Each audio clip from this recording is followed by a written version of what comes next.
Hi, and welcome to PSYCHlops. Today, as a departure from the usual gaming discussions that we have here, we are on location in Canada, and I am joined today by Kirk, Jess, and Sarah. Today's discussion will be Star Trek, more specifically how it is and what does it take to make an Earth that is shown in the show, both societally and technologically. In terms of specifics here, we're talking about the fact that food is ubiquitous and provided for everyone. Also things like healthcare are easily accessible and don't seem to require any sort of monetary input. Social strata that we might see today, whether they be along economic lines or racial lines, seem to be entirely absent. That egalitarian mindset applies even to alien races, that when they show up, people seem to treat them just fine. Well, all right, well, let's start with the social construct situations here. In a nutshell, what would it take to take Earth today and turn it into Star Trek Earth? What has to happen? So the one thing that we can generally agree on is that there's going to have to be some kind of disaster or other extreme event which is going to either radically change or eliminate a large subset of the human race.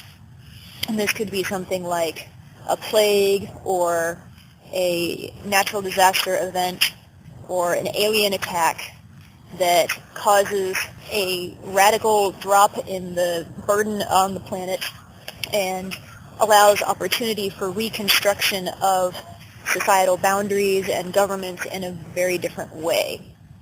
And the show plays that out, as in we're not led to believe that the history of the Star Trek universe is either peaceful or necessarily pleasant. There are a lot of wars that get brought up. The eugenics war comes to mind. There's a violent history here, but that violent history isn't in the present tense. So for a catastrophe to have led us here is conceivable.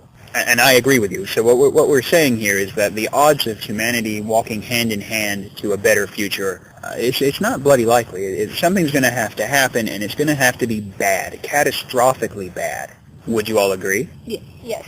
And that's a curious thing, because that's making a certain statement about the world as it is now. I mean, the Star Trek universe and the Star Trek sort of as a system is pretty much known as a left-of-center vision of the future. And so if the left-of-center vision of the future requires the world of today to end in a catastrophic way, that says something interesting about the world of today and what the creators thought of it.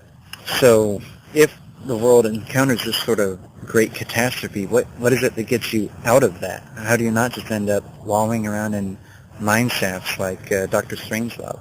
I would think a great leader would really help pull it out there. And that is an interesting idea, because, of course, once the world is ash, people are wandering around looking for basic resources, basic commodities that they need to just survive. Who do they turn to but a charismatic leader? I can't help but wonder, how do you not make that into a Mad Max Beyond Thunderdome situation? Is it a selflessness that is required? Is it more than being a leader?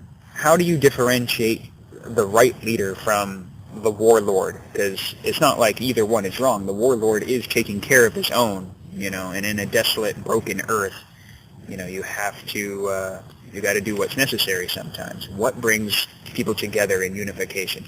The Federation, as we know it in the show, is a blatantly militarized organization, but it doesn't seem to me as though the military is what gets you out. I mean, if you climb out of a giant catastrophe with a militant, charismatic leader, it doesn't seem to me like that gets you to this peaceful future that we see. It seems to me like you need a different kind of leader, and maybe that's where we get the great technological figure like, what's his name? Oh, Zefram Cochrane. Yeah, like Zefram Cochrane, who is a venerated figure, but leads you nowhere but to exploration. So it seems like even though Star Trek and specifically the Federation are set in such a way that everything is very heavily militarized and regimented, and there's a guy for this and a guy for that, and someone's controlling all the resources, the key point of all that control is not for expansion, and it is not for power gain. And that is really exemplified in the Prime Directive. It almost works like Asimov's rules about robots, that the military cannot take over society. It's got to protect society and protect things that might get squashed if it was overpowering. So what this is boiling down to is a fundamental change in point of view. It stops being, I need to look out for me and mine. It becomes a question of, I need to look out for us. Because if I look out for us and you look out for us, then everyone is watching everyone else's back and we're all okay. I would say that's also exemplified in the way that the red shirts tend to approach everything in the, especially the original series, where they're not necessarily looking out for themselves, and they are not uniquely being looked out for.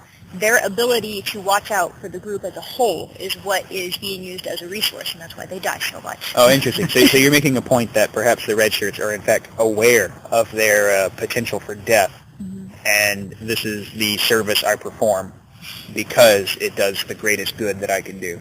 I am in fact being all I can be in this man's army.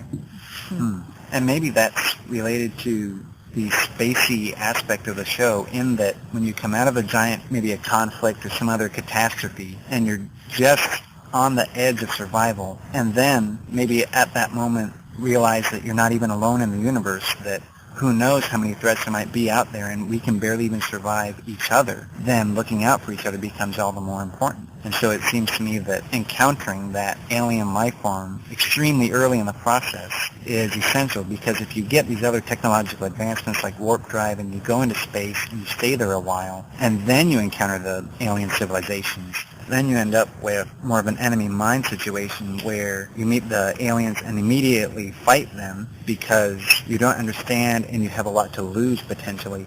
Or if you encounter them early, then you will more likely instinctively cooperate, because to do otherwise is to welcome that extinction that you're so afraid of. Right, and just like today, the enemy of my potential or factual enemy is always my friend. And maybe that early alien contact has something to say about the world government aspect of Star Trek, because a unified whole planet society seems very important to Star Trek as a story and as a system.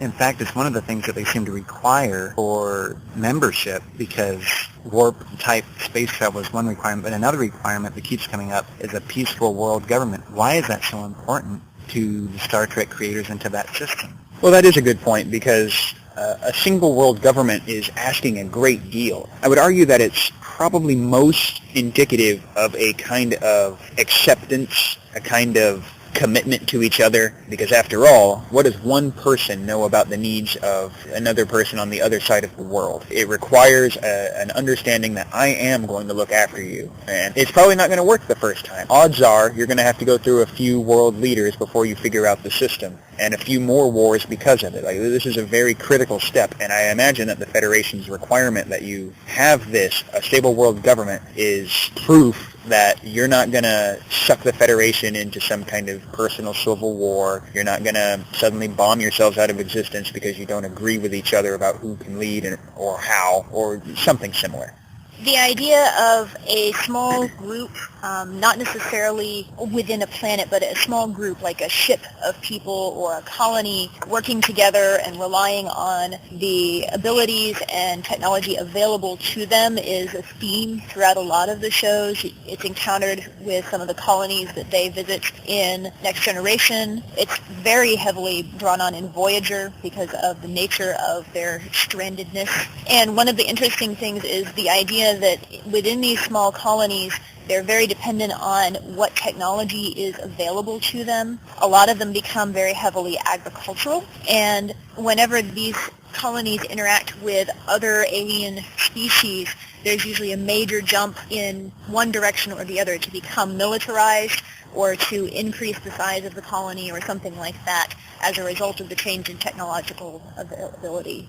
I like that point a lot, because that unity of a group, even a diverse group, around a project seems very important, and that's something that you can see snippets of today, and that's something that, Jessica, you run into in your line of work, because you work with various immigrants teaching them English, and you get groups of people there that would normally never meet each other. If they did, they wouldn't necessarily get along, but because they have a shared project, they end up working together and cooperating and helping each other.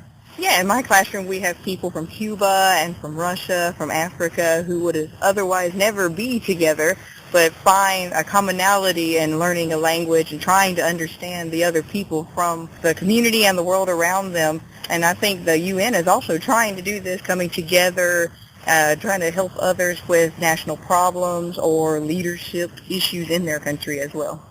And that's also a fabulous point, and flows right in with the Star Trek ideal. We've already mentioned the trust factor, the fact that I believe that my leader is going to work for me and actually not ignore my needs as a person or as a subculture even. And that somewhat ties in the tech, because once you have a certain degree of tech, and let's say, for example, the replicators, which we have 3D printers now, and that's, we're getting there. So it's proof positive that there's something on the horizon, and that's great.